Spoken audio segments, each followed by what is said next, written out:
आजची सर्वात मोठी खुश खबर आहे बहिणींसाठी.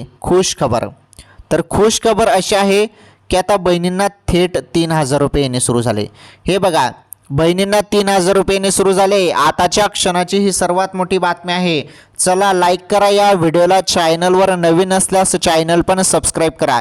हे बघा, काही बहिणींना मे महिन्याचे 1,500 रुपये मिळाले नव्हते, त्यामुळे त्यांना ते मे महिन्याचे 1,500 रुपये पण आले आणि आता जून महिन्याचा हप्ता देखील सर्व लाडक्या बहिणींच्या खात्यात जमा झाला. त्यामुळे बाकीचे सर्व रेग्युलर हप्ते तुम्हाला मिळालेले असेल तर मग त्यामुळे तुम्हाला जून महिन्याचे पैसे 1,500 रुपयेच आले असतील. परंतु काही बहिणींना मे महिन्याचे पैसे आले नव्हते. आता त्याचं कारण असू शकतं आधार कार्ड बँकेशी लिंक नसणे. त्यामुळे ते आता लिंक काही बहिणींनी केलं आणि लिंक केल्यानंतर आता त्यांना मे महिन्याचे 1,500 रुपये आणि जून महिन्याचे 1,500 रुपये पण मिळाले. टोटल त्यांना 3,000 रुपये आले. ओके.